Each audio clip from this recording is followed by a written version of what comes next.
कल तो हमारे लल्ला का विशेष उत्सव है, इसीलिए केवल और केवल केसरी नंदन ही विशेष लगने चाहिए। और यदि कोई अतिथि लाल रंग की धोती पहनकर आ गया तो? आप लाल रंग की धोती नहीं पहन रहे हैं बस।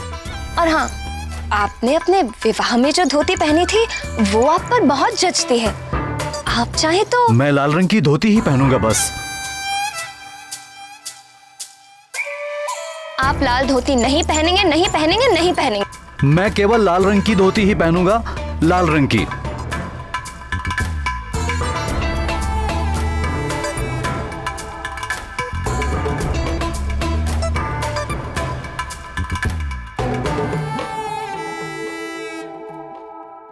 तो लाल धोती तो केसरी नंदन को पहननी है ना? तो मैं नहीं पहन सकता क्या?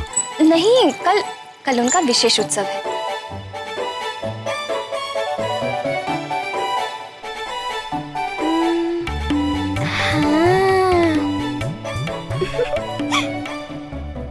माँ, माँ, माँ।